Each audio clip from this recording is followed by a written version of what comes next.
Good afternoon.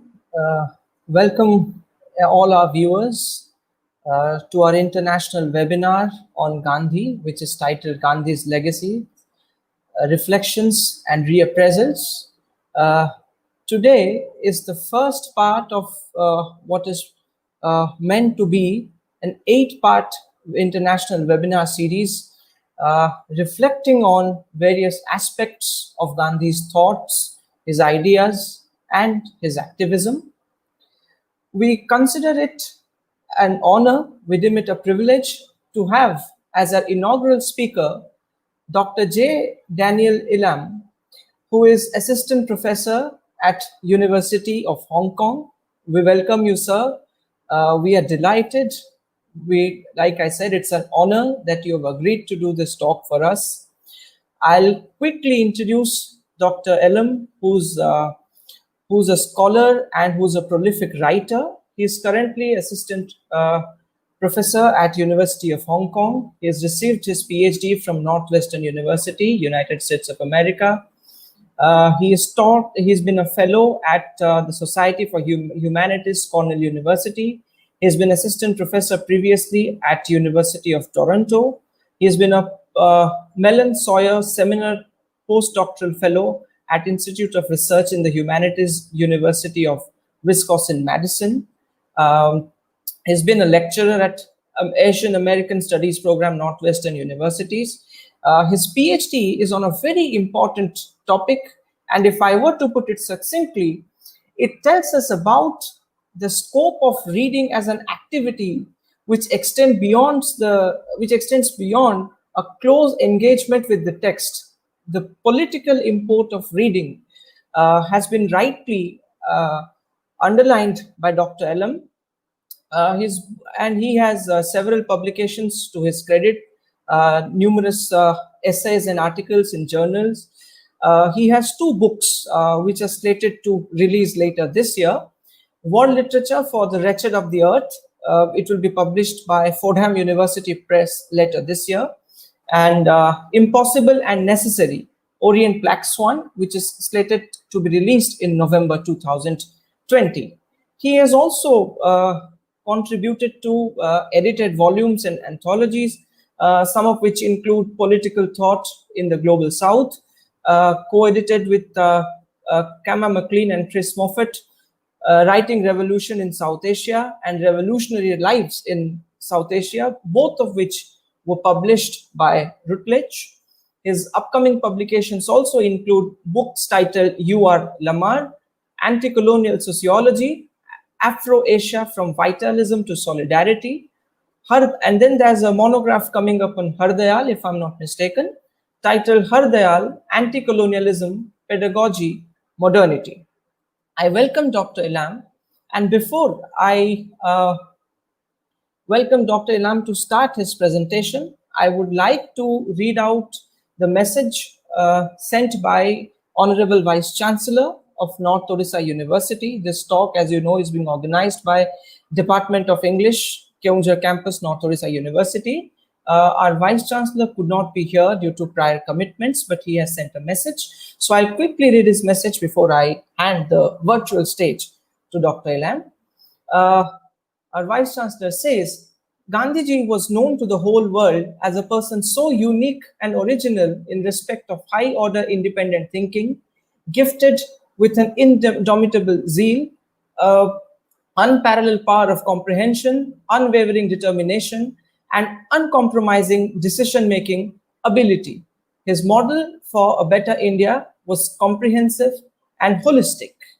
Each one of the components of Gandhian thought and vision has remained relevant over the years and stands appropriate till date after 73 years of Indian independence. In the backdrop, I am glad that the Department of English of North Odisha University at its Keonjhar campus is organizing an international webinar series on a very important topic, which has been titled Gandhi's Legacy, Reflections and Reappraisals, which begins on the 22nd of September 2020. I congratulate the convener of the program. On behalf of my North Odisha University, may I express my deep sense of gratitude to each one of our distinguished speakers, to Dr. J. Daniel Elam, who happens to be our inaugural speaker, and I extend a warm welcome to all our learned viewers, participants who have joined as an integral part of this webinar. I strongly hope that the deliberations and interactions to be made during the webinar will be informative and meaningful. Thank you. It's over to Dr. Elam to make his presentation. Thank you so much, Sashwat, for having me. Thank you for to the English department at Notre University for putting this together. This is a fantastic lineup. It's an honor to be part of the lineup of speakers who are following me. I didn't quite realize I was inaugural, but the lineup is fantastic, and it's such a great series. So I'm very pleased to be a part of it, and I look forward to attending it as well. This talk is coming out of the book Impossible and Necessary from Orient Black Swan, or World Literature for the Wretched of the Earth from Fordham University Press. This is a chapter on Gandhi and the practices of reading and Gandhian reading, the talk is taken from this chapter, but the book is in print, but the book is never finished, right? So I'm very keen to hear what your thoughts are and talk to you about the project. And thank you so much for tuning in. So I'll begin. In 1943, one day before his 20th birthday, John McAleer woke up early to write to MK Gandhi a letter. Quote, "My own world being not so very great, and yours having so thoroughly an intrinsic part in it," McAleer wrote, "it was only appropriate that he begin his birthday celebrations with a letter of gratitude to his hero." McAleer, then an undergraduate at the University of North Carolina, claims to have read everything Gandhi had published and had, over the course of the past year, fasted on Mondays to honor Gandhi's weekly vow of silence. What made McAleer, an otherwise proud Roman Catholic from Cambridge, Massachusetts, a devout Gandhian, was his belief that only Gandhi had achieved a thing that McAleer hoped to attain himself before death: congruity. McAleer saw in Gandhi a commitment to, quote, unchanging and crucial fundamentals, but equally a desire to admit, quote, that today you do not look upon everything you said a decade or two ago in the same light, truth leading you on to truth. This combination of relentless pertinacity, consistency, orderliness, and the perpetual self-correction, so inconsistency and humility, was, to McAleer, the defining feature of congruity that the soon-to-be 20-year-old pledged to achieve in his lifetime. McAleer's commitment to Gandhi's methods had, quote, left him chagrined, as the, quote, experience in truth McAleer had tried in the United States had been completely ineffectual and, quote, had not borne the full fruit of effectiveness that I had so much desired of them. Gandhi didn't quite make sense to the 20-year-old, but McAleer, unable to leave Chapel Hill for Ahmedabad, pledged to, quote, the succor of a spiritual nature to Gandhi's anti-colonial movement from abroad. Unlikely to demonstrate this in person to Gandhi, McAleer wrote he hoped that Gandhi would be satisfied with those results, even from a distance, when they would meet, quote, in the next life, in the Alsatian fields that await us both. To my knowledge, there was no direct response from Gandhi to McAleer's letter. The undergraduate's insight in 1943, however, both participates in and bypasses a practice that has consumed the recuperation of Gandhi in academic inquiry, an anxiety that Gandhian anti-colonialism could be valuable insofar as it could possess the consistency of European political philosophy, which might make it recognizably equivalent to the proper canon of political theory, or world literature, on the other hand. Gandhi's anti-colonial career spanned at least 40 years, and his collected writings alone take up 98 volumes. To my mind, no writing on Gandhi's thought has been as clear and cited and concise as John McAleer's. Academics and activists, Gandhians and anti-Gandhians alike, have all tried their hand at what McAleer does in the course of a 2-page note. It has taken a lot of verbiage, to which I now humbly add my own. McAleer's congruity, I think, defines and identifies that with proper befuddlement, Gandhi's combination of consistent inconsistency and inconsistent consistency. Macaulay, although chagrined and confused, acquiescently commits to Gandhi's congruent practice of not making any sense at all. There's obvious appeal in claiming MK Gandhi as a political theorist equal to his European and North American contemporaries, but the task, I think, cannot be as straightforward as simply aligning him with Arendt and Adorno. Arendt was a political theorist and wrote as one. Adorno was a cultural critic and burrowed himself safely, if bitterly, within the academy. Gandhi, on the other hand, was a politician, a spiritual thinker, an activist, and quite often, knowingly or unknowingly, an on-brand alibi for the unpleasant pragmatics of Indian state building. Unburdened by the demands of a professional political theorist, Gandhi reveled in his ability to not make sense. Instead, one might locate Gandhi within the lineage he clearly defined for himself, a proudly promiscuous assortment of late Victorian liberalism, vitalism, and anti-modern utopianism, rather than the sophisticated, mature, or coherent inheritance of the Kantian critique. Nevertheless, Gandhi has been a central figure in the resuscitation of anti-colonial thought as properly literary, properly political, properly ethical, or properly intellectual. This work has been otherwise outstanding, and I'm happy to talk more about it in Q&A, and I praise all of it. But because Gandhi has been at the center of this endeavor, and I'm also maybe to blame as well, he has taken on the same authorial transcendence that his moniker of Mahatma affords, even as scholars attempt to secularize him as a political theorist or literary author. Nevertheless, few thinkers openly renounced their authority and their coherence as often as Gandhi did. Few thinkers refused to think politics, ethics, religion, and aesthetics separately, as obstinately as Gandhi did.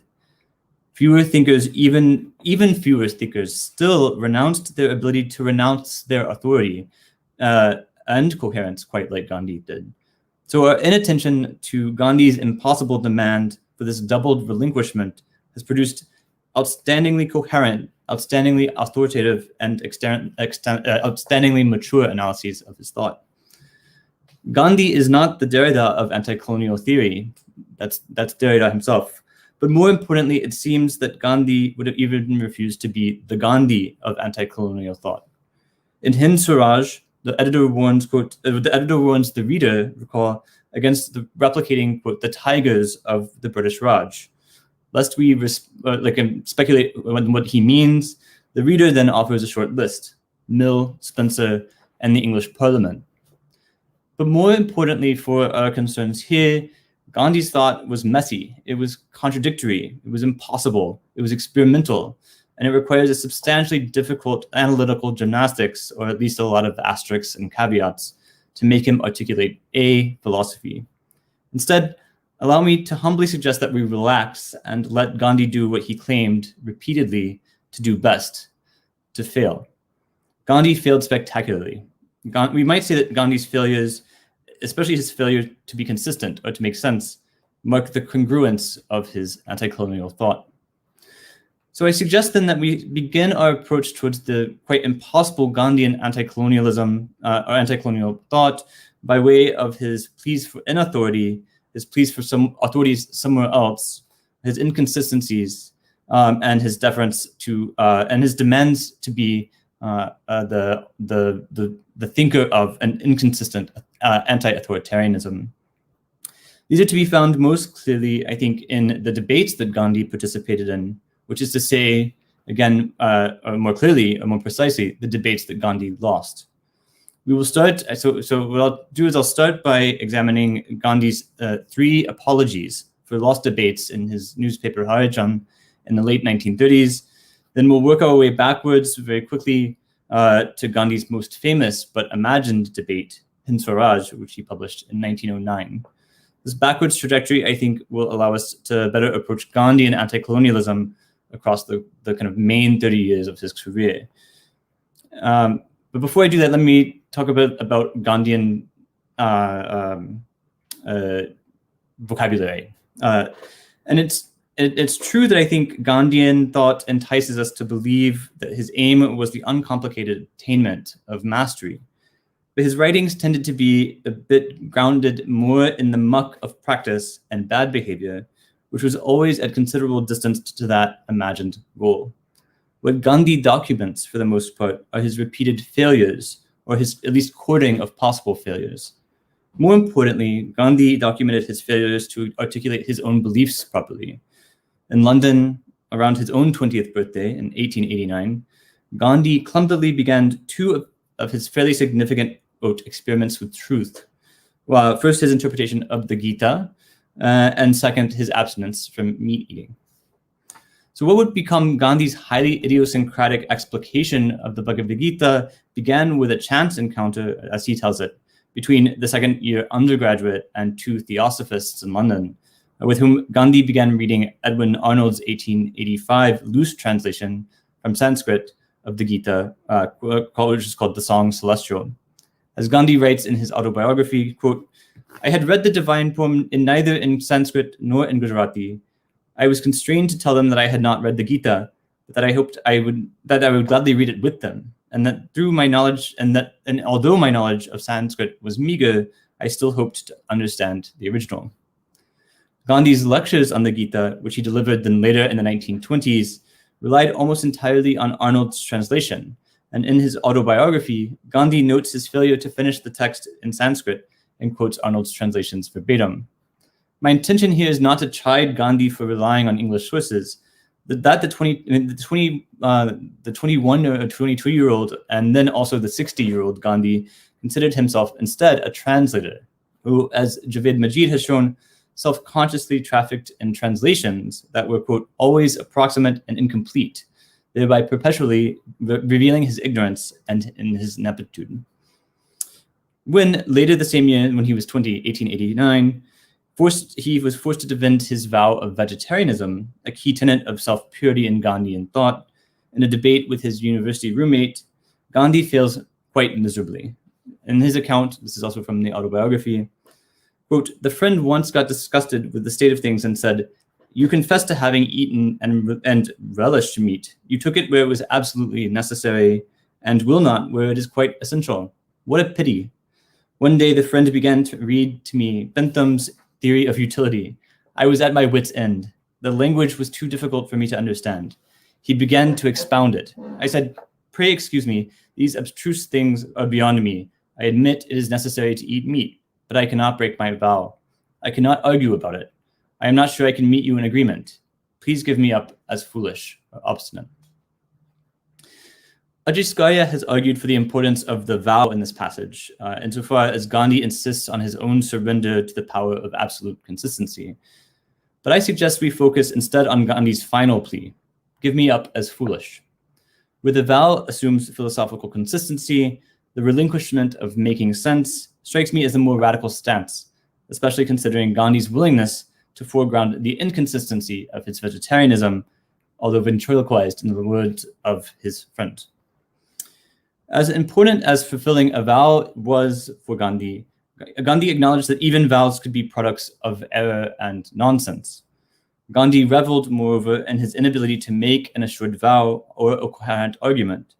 In an interview with The Vegetarian, a magazine, a few years later, after this debate, Gandhi recalled the friend's additional response. "Humph," he said, "childish rank superstition, but since even after coming here you are superstitious enough to believe in such nonsense, I cannot help you anymore. I only wish you had not come to England." He never afterwards pressed the point seriously, except perhaps once, though ever since that he took me for little more than a fool. Let us give Gandhi up for foolish, but to renounce our own desire for him to make sense, or even be an authority over something we might identify as his own beliefs or his interpretations. Instead, let us recuperate a Gandhi who reveled in illogic, unmastery, and incertitude. We might therefore recover a form of Gandhian practice that resists colonialism and resists authoritarianism by renouncing authority altogether, which would then allow us to think Gandhian anti-colonialism as precisely anti-authoritarianism. If Gandhi admits to his theosophist friends in London that his Sanskrit is meager, and he asks his friends to give him up as foolish, then our desire to take Gandhi and Gandhian mastery seriously stands at odds with his own philosophical demands. We might instead account for Gandhian anti-authoritarianism by reconfiguring the ground of Gandhian philology, or vocabulary. Playfully indebted to Sanskrit, Gujarati, and English, and by no means masterfully so, Gandhi's vocabulary offers us an impossible terminology for an impossible politics. To recall crudely and very quickly the most congruent of Gandhi's lifelong arguments, in order to achieve proper independence from British rule, Indians should commit themselves to ethical and political self-cultivation rooted in non-violent resistance to colonial power. This self-cultivation, achieved on a larger scale, would result in a radically different form of community than that of the European nation-state. Whereas violent resistance replicates the exact forms of dominance present in the imperial project and the imperial rule, non-violent resistance reveals reveals the inherent violence, and hierarchy of the colonial project. Non-violence, less concerned with peace per se and more about the disavowal of violence, is a practice often of risking death. In risking death, the non-violent activist makes herself radically open to the other and therefore offers a model of ethical and political egalitarianism. Gandhi revisited these projects in various spiritual, ethical, and political iterations across a very long, very public career. They appeared most notably in Hind Swaraj, 1909, Satyagraha in South Africa, 1928, Autobiography, 1929, and the Lectures on the Gita, which were edited by Mahadev Desai and published in 1946. It does seem at first glance that self-cultivation, self-mastery, and purity stand at the center of Gandhian anti-colonial projects. The Satyagrahi, as he writes in his autobiography, attempts to, quote, reduce himself to zero in the process of self-purification. This process is not non-violent, especially towards one's own self, though its goal is ultimately non-violence, ahimsa. Scholars eager to dismiss Gandhi align his desire for purity and mastery with fascism, Brahminical Hinduism, and teleological thought. There are, of course, an equal number of cherry-picked quotations to support these claims as there are to refute them. Recent scholars in various ways have argued that Gandhian philosophy theorizes mastery, faith, nobility, and truth in terms of purity, authenticity, sovereignty, and subjugation of others, but none of Gandhi's writings straightforwardly support any of these claims. To be clear, Gandhi was a notably bad thinker on caste and gender due to his inability to theorize from a place of lived subordination, and moreover, his inability, I think, to recognize that sometimes there were actual policy implications from his philosophical experiments with truth. Gandhian resistance is the assertion of mastery renounced rather than authority sought. Moreover, Gandhi's writings attest to his radical anti-authoritarianism, whereby mastery, self-knowability, liberal selfhood, all of the promises of kind of Western modernity are rendered unachievable, for we do not know what achievement is, and undesirable, for we have relinquished the assurance of desire. Such politics relies on many kind of paradoxes. Among others, one must be a warrior in order to attain nonviolence. One must abandon oneself in order to refuse abandoning others. One must relinquish oneself in order to grip oneself. One must relinquish truth in order to remain obedient to that still small voice. Gandhian philology or vocabulary between Satyagraha, Ahimsa, and Brahmacharya, Apyagraha, and Satyagraha perpetually guarantees its own impossibility. In order to achieve self-mastery, Swaraj, one has to renounce herself, Apyagraha, in order to be seized or possessed by truth, Satyagraha. Waiting unknowingly to be possessed by truth that one cannot know is hardly the work of an authority or a master. Indeed, it renounces the possibility of a knowing liberal subject, Swa, completely. Faisal Devji's provocative claim that Gandhi was an impossible Indian is therefore particularly apt in three senses, at least. One, Gandhi was impossible to deal with, a belief that all of his opponents shared. Two, Gandhi created for himself a project both necessary and impossible. And three, he demanded an impossible Indian as a necessary prerequisite for Indian self-rule. So we'll begin in 1939. We'll work our way backwards. 1939, 3 apologies.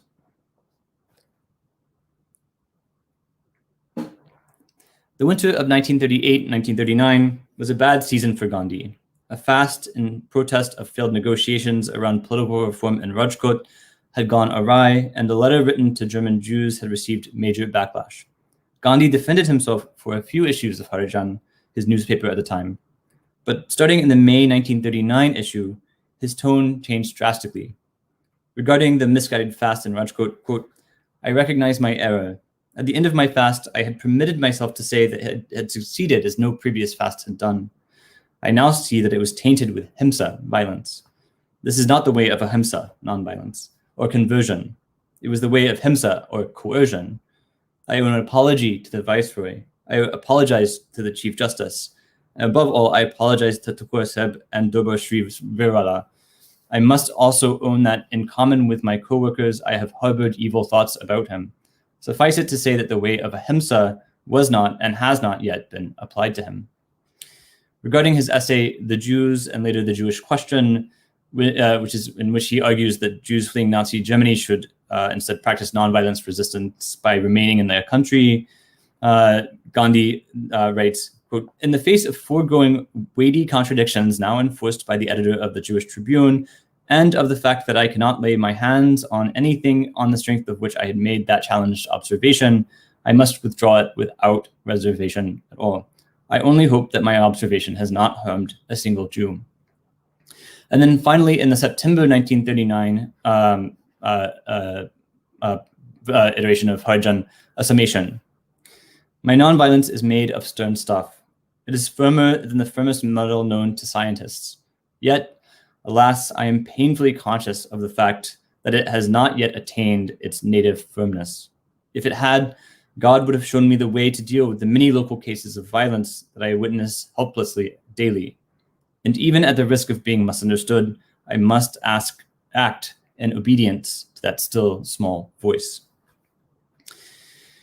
These apologies are noteworthy not simply because Gandhi was perpetually reluctant to apologize for his actions on the basis that they were nevertheless rooted in satyagraha or ahimsa.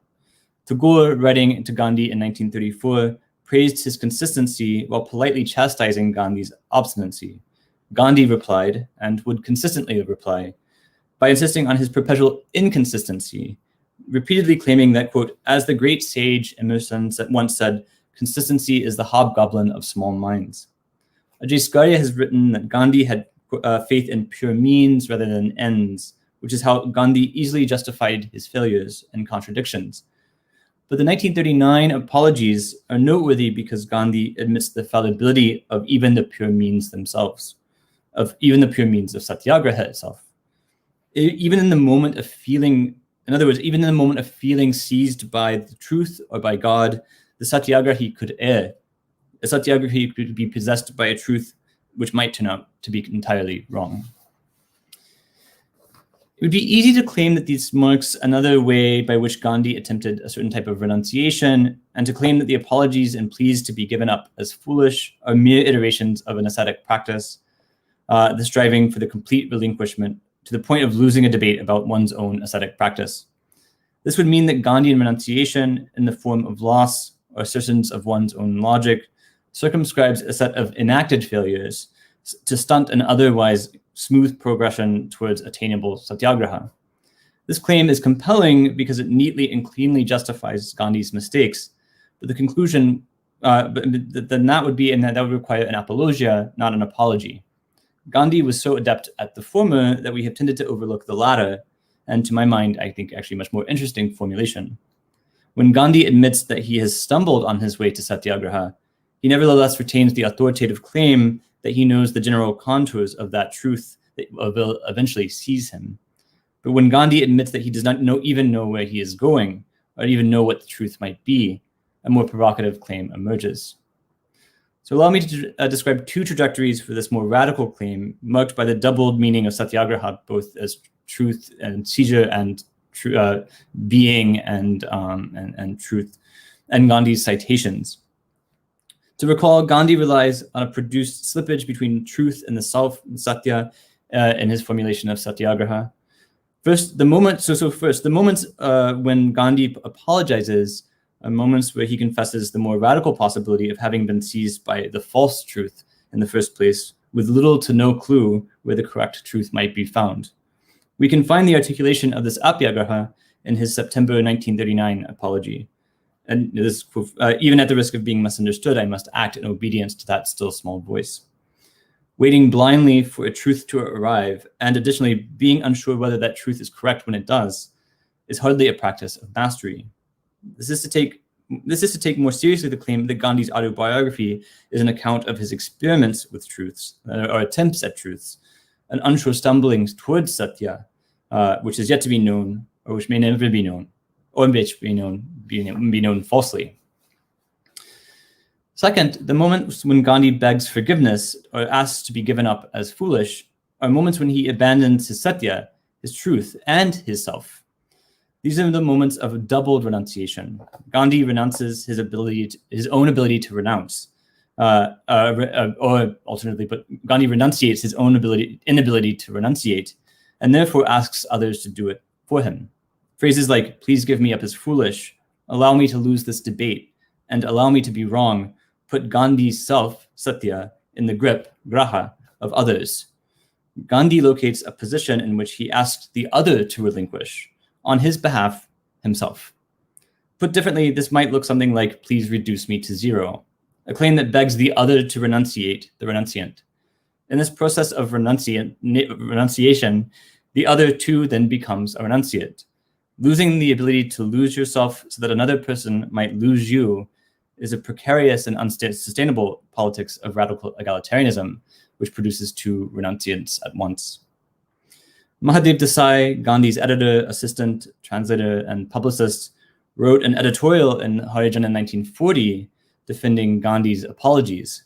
Repeating the line from Emerson, Desai theorized how, quote, "consistency might actually be inconsistency, and therefore the perpetual misjudgment of without apology, but that inconsistency might also reveal consistency," which is to say that the celebration of apologies and misguided facts, or the celebration of being seized by the wrong truth, might be the basis for a more radical approach to satyagraha, the reduction of oneself to something that looks more like zero, nothing, or someone fumbling in the dark.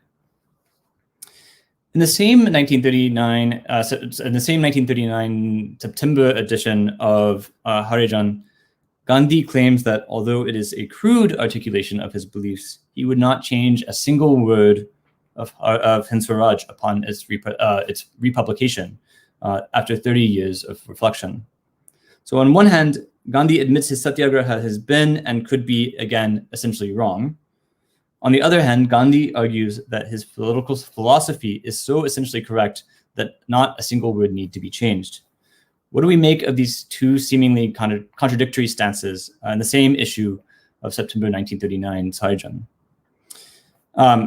So what I would recommend though is we now turn back to Hind Swaraj, but along the way, we might stop 3 points, which I discuss kind of in greater length elsewhere, but I'll briefly describe them here.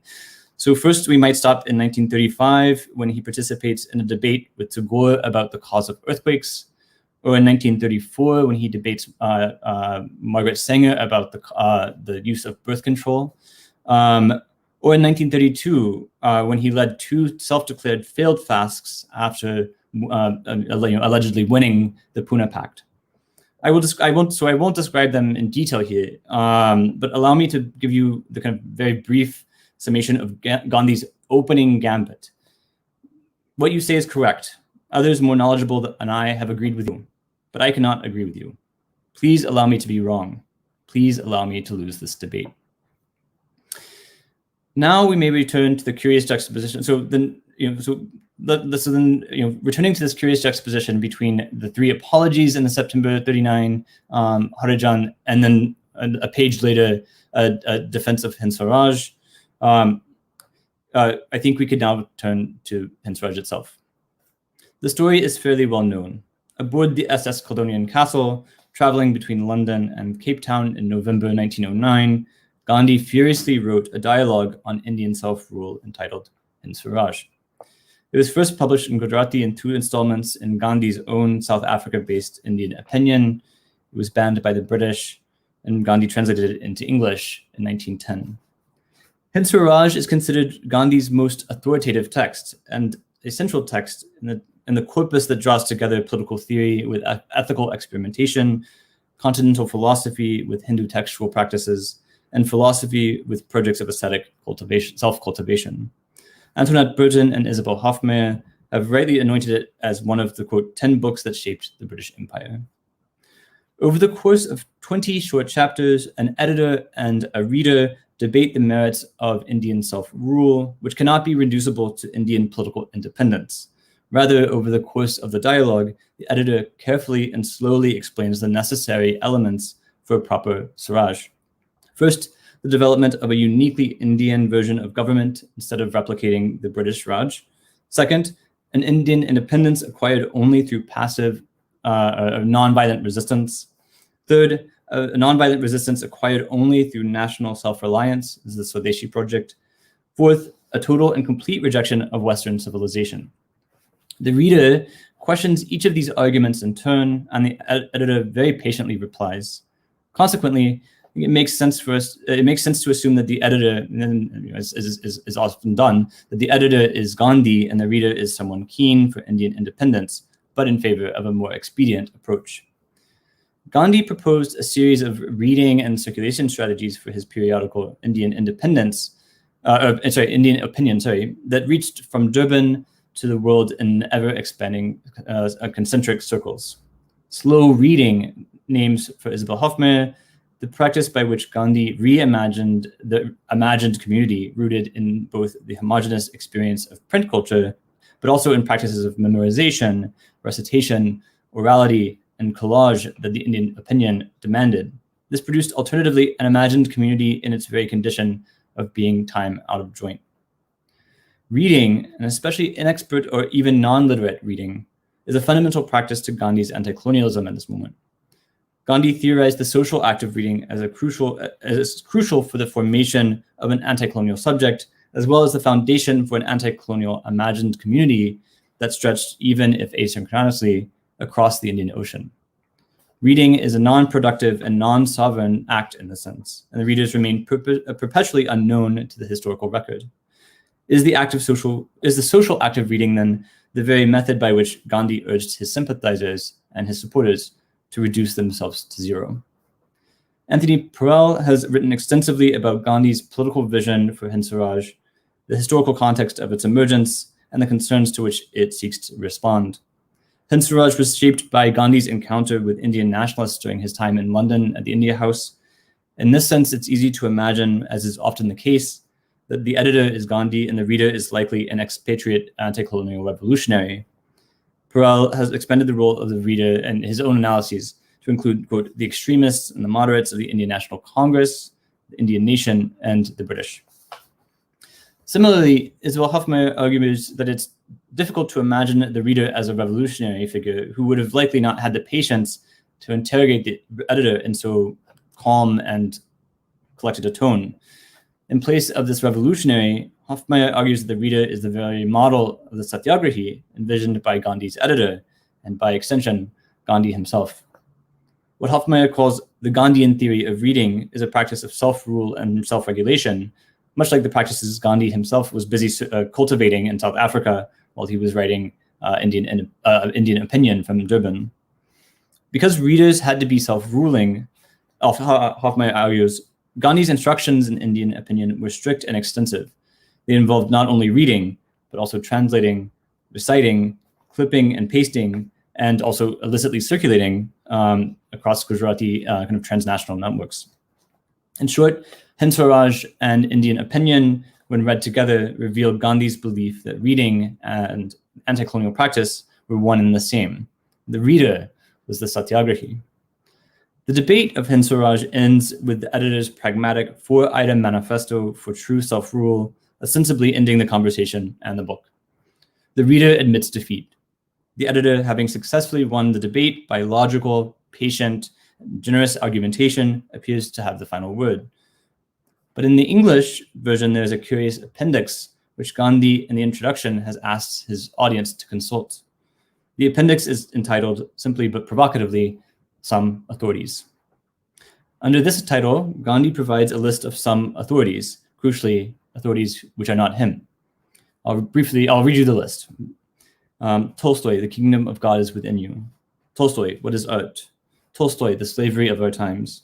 This Tolstoy, the first step. Tolstoy, how shall we escape? Letter to a Hindu, also by Tolstoy. Sherwood, the white slaves of England. Carpenter, civilization, its cause and its cure. Taylor, the fallacy of speed. Blount, a new crusade. Thoreau, on the duty of civil disobedience. Thoreau, life without principle. Ruskin, on to this last. Ruskin, a joy forever.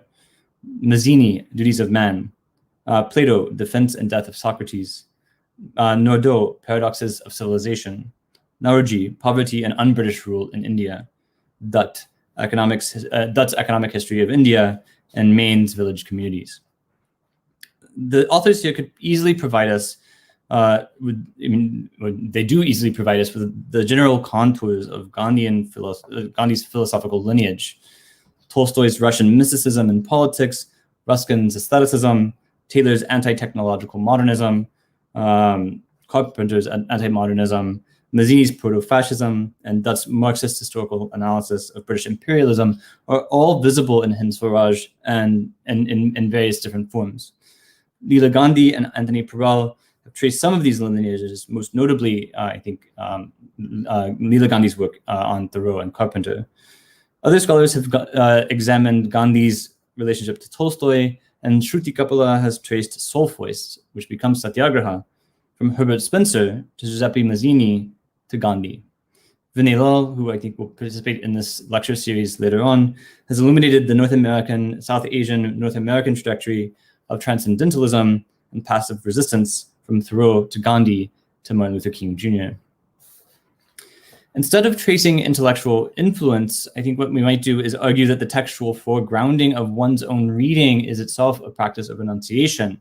It is an admission of not knowing, of failing to know, and of being unsure of satya, the truth, and also of the self. In this context, Gandhi's reading list of some authorities gestures to a politics of non-authority, a project where authority is somewhere else, some authority is somewhere else, a project of reading as a perpetual political project. By framing the question this way, we set aside any kind of historical or empirical questions about what Gandhi actually read or didn't read, which is ultimately, I think, a question concerned with Gandhi's mastery. We also set aside the question of what practices Gandhi articulated as properly theoretical, which accidentally, I think, reinforces his position as an expert of anti-colonial in an anti-colonial theoretical canon. Instead, I suggest we endeavor to ask a slightly different question. What do the aesthetics of Gandhi's work implicitly demonstrate about Gandhi's authoritarianism? This line of inquiry, I think, gets us closer to the anti-colonial aesthetics and post-colonial politics of whereby the kind of textual practices reveal the kind of anti-colonial politics rather than the kind of explicitly stated politics themselves. Some authorities then marks first and foremost Gandhi's disavowal of his own authority in favor of some others. The title of the appendix alone relocates the authority of Hind Swaraj somewhere else, and thus makes Gandhi the benefactor of others' moral and political expertise. This makes more sense of the otherwise arbitrary list of 20 texts, which we shouldn't take as representative of the wide range of thinkers that Gandhi was drawing on even as early as 1909. One of the reasons why Gandhi's list of some authorities is only 20 entries long is precisely that it is not exhaustive. The sum of the titles marks the partialness and incompleteness of Gandhi's bibliography. This is not to claim that Gandhi is withholding the full range of sources that he drew on to write Hind Swaraj, but rather to demonstrate Gandhi's own rejection of a scholarly teleology. In other words, some authorities rejects not only the assertion of mastery and expertise in the present, but it also rejects any eventual realization of mastery at all. The list of some authorities will always be in some way incomplete. Instead, a properly Gandhian anti-colonial practice revels in the endless deferral to an infinite number of others possessing authority, to others being correct, to others winning the debate. The proper and others requiring our apologies to them for our being wrong and their being right. The proper genres for this, as we've been discussing, are the apology and the admission of loss. We might push a bit more than still at the debate the Hind Swaraj stages. Why would Gandhi be the editor if the reader is the Satyagrahi? In neither the English nor the Gujarati edition does Gandhi claim a specific role. In his English, for his English edition, Gandhi merely says that the debate, which is to say the debate as a whole, should be understood as his views on Indian self-rule. In the Gujarati edition, he makes a more provocative claim. These views are mine, yet not mine. They are mine because I hope to act according to them. They are almost a part of my being, but yet they are not mine because I lay no claim to originality. They have been formed after reading several books. We should be hesitant to identify the referent of these views, in any case, as specific to the editor, and perhaps even more so because Gandhi admits to having culled them by being the reader. Moreover, it is the reader, not the editor, who repeatedly admits defeat throughout the debate that Hind Swaraj stages, and in ways that sound a lot like Gandhi would later. Here's a brief selection. Quote, I now begin to understand some of your meaning. I shall have to think the matter over, but what you say is right now beyond my comprehension. You are right. Now I think that you will not have to argue much more with me to drive your conclusions home. I shall therefore endeavor to follow your thought and to stop you only when I am in doubt. And I cannot follow this. And finally, towards the end, you have shattered my illusions. You have reduced me to nothing. I offer this brief list of the reader's confusions not to simply align it neatly with Gandhi's later admissions of illogic, defeat, and deference. It is because in Gandhi's expansive of only the editor expresses the assuredness of ever having arrived at truth. If Gandhi was at some point in 1909 the editor, it is certainly a position he will never hold again. Later, he is but an interpreter of the Gita, an experimenter with truth, a translator of Ruskin, and in his alleged final words, a beggar of God's acceptance.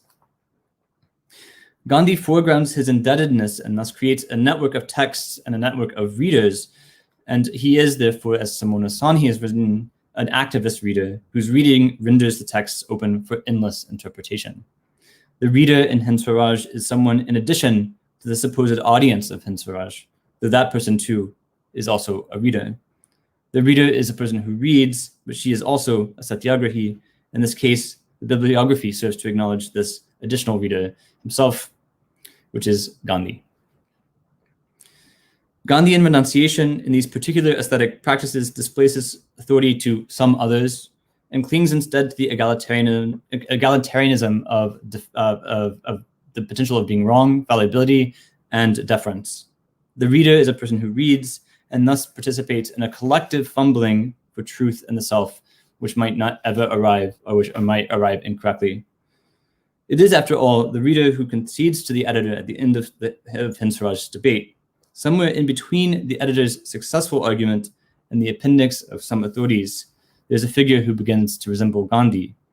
Might it be the reader whose confusion and hesitation ultimately lead him to admit that the editor has left him with nothing?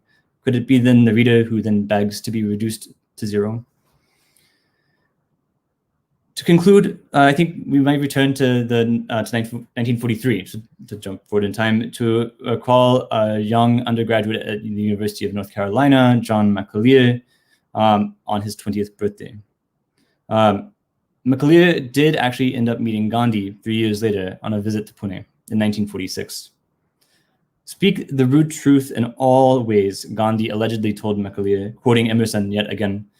McAleer returned to the US, where having been, quote, set on his lifelong path, he wrote a comprehensive biography of Emerson called The Days of Encounter, which he published in 1984. McAleer dedicated the book to Gandhi. Gandhi did speak a rude truth, not only in the sense that he was maddeningly recalcitrant, but also in the sense that he presented his thoughts before they were properly developed and in ways that they might make them wrong. Gandhi lost debates and apologized not to resolve disagreements or simply to be polite. Neither are Gandhi's debates about retaining disagreement as some vague political democratic ideal. They are built for grounding loss, defeat, and illogic and apology. When the British Raj offered Indian sovereignty in exchange for proof of its alleged political maturity, Gandhi responded with nonsensical Sanskrit and lost debates and deference to some authorities. By doing this, Gandhi rendered himself congruent with the collective ambiguous unknowingness that imperial power had trouble accounting for. By disavowing even eventual expertise and eventual self-mastery, Gandhi asserted modes of perpetual foolishness, irrelevance, inconsequence, and inexpertise and non-authority. In direct contrast to the values of British liberalism, these recalcitrant ideals were perfect for envisioning a radical egalitarianism rooted in a celebration of anti-colonial unknowingness ad infinitum. Having relinquished, or at least not been confined by, authorial thought, the demand to mature, to make sense, to not be foolish, to become an editor, to become an author, we might find ourselves seized by a nonsensical and messy, provisional and congruent, provisional and contingent, immature and rude truth. Thank you.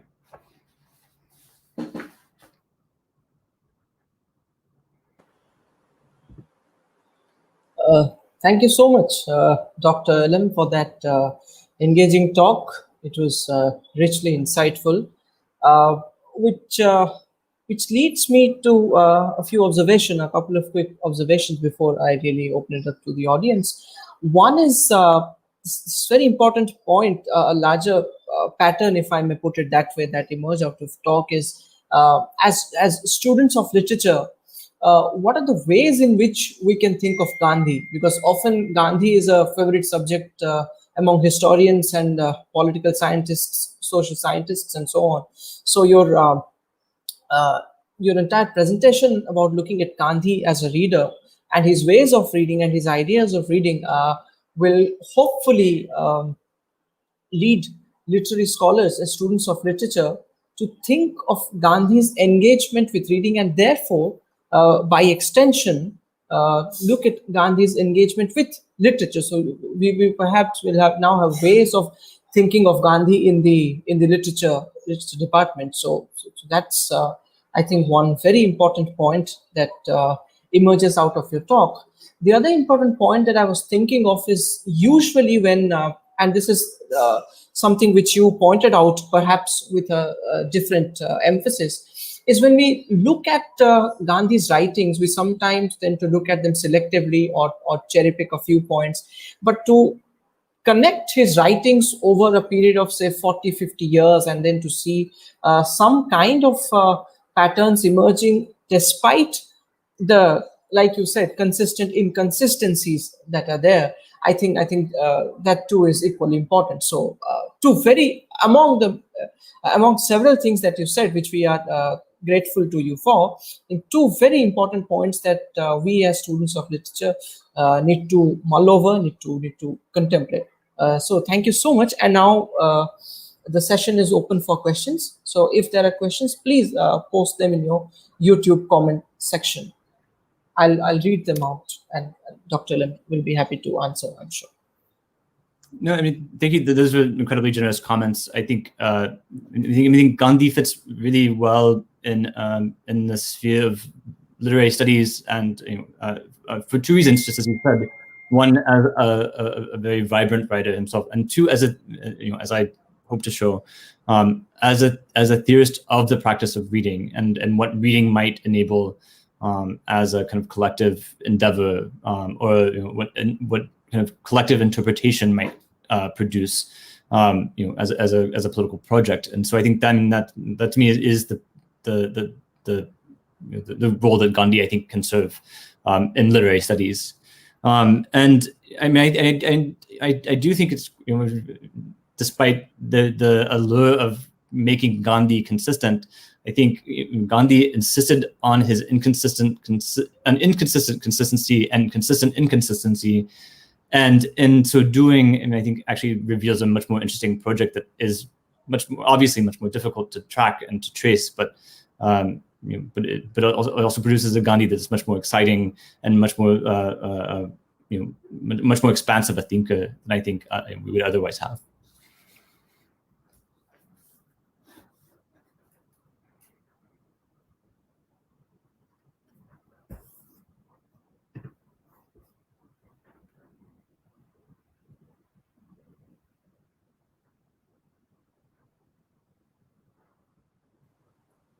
Sorry, I think my microphone was on mute.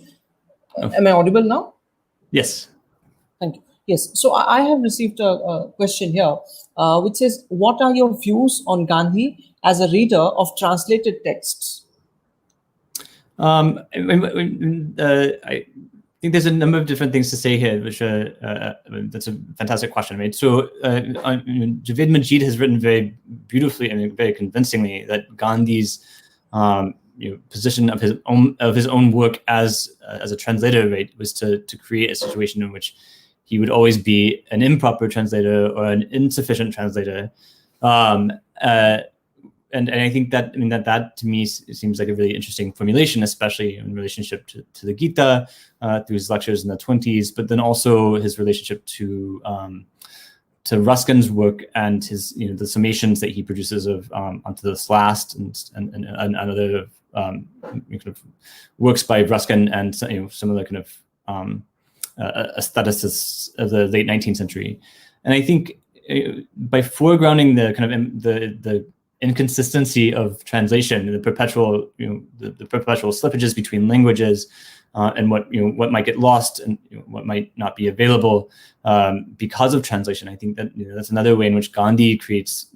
Gandhi's trying to theorize, at least to me, a mode of this kind of perpetual relinquishment of actual authority. Thank you.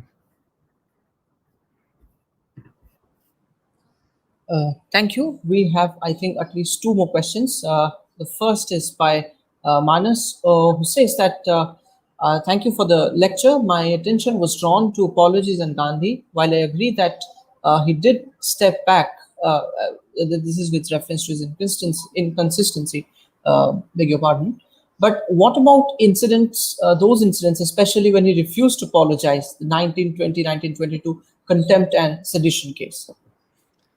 And that's one example. The example that always comes to my mind, and I mean, to me, it stands out as the primary example of Gandhian stubbornness is his debates with Ambedkar, beginning in many ways the 1932 Pune Pact, and the kind of refusal to debate Ambedkar in Ambedkar's terms. And I think Diya Nagaraj has a beautiful account of how Gandhi's refusal to apologize, his refusal to debate, nevertheless shifts through the 1930s, even though he seems to be refusing to apologize to Ambedkar. And nevertheless, by the end of the 30s, in Nagaraj's analysis, which I find completely moving and completely correct, a different Gandhi does actually emerge, even though he hasn't officially apologized. He's been shaped very fundamentally by this encounter repeatedly with Ambedkar, and I think So to me, that there is an overt refusal to apologize, and yet nevertheless a certain type of a kind of very, very kind of slowly emergent apology does finally kind of reveal itself in its own way, in the way that Gandhi thinks about, in that case, caste. Thank you. I think we had a very good point there, which you just made, which is to look at. I mean, of course, we very often talk about Gandhi's evolution while thinking of the inconsistency. But it's very important to look at his evolution, especially after his encounters with Ambedkar and his writings later on caste. So that I think is a very remarkable phase in his own political career. So thank you for that particular point.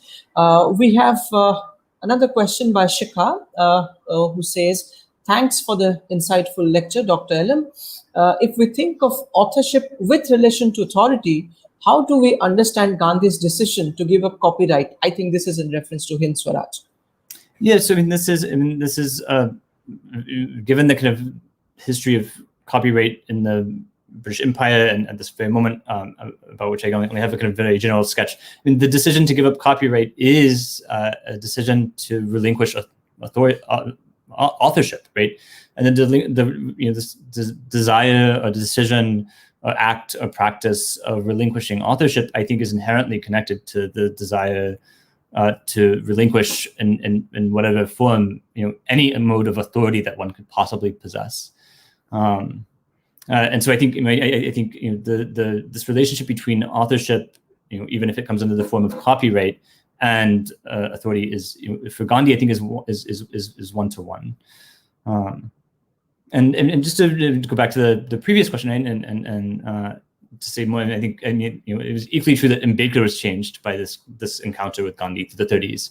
That both men walked away with deeply kind of troubled by the Pune Pact, and also what happened, the kind of outcomes that continue to have occurred because of it. But I think Gandhi is someone who seems less changed by that encounter, but he's very, I think through the 30s and the 40s, he's rethinking his notions of castes, even though they might be the frustratingly a little bit, they're always a little bit off.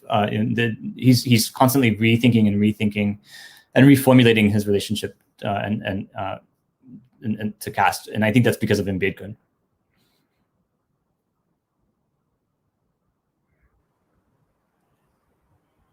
Right. Thank you so much, Dr. Elam, for patiently answering the questions, and thank you once again for your. Okay. We have one more question. Is that all right? Can we take one more question? Yes. Okay. So Manas has a question. Says, do you not see his various steps to halt the freedom movement as various incidents in what Bipan Chandra highlights as STS theory? And in respect to that STS theory, do you see his writings reflecting anything at that point?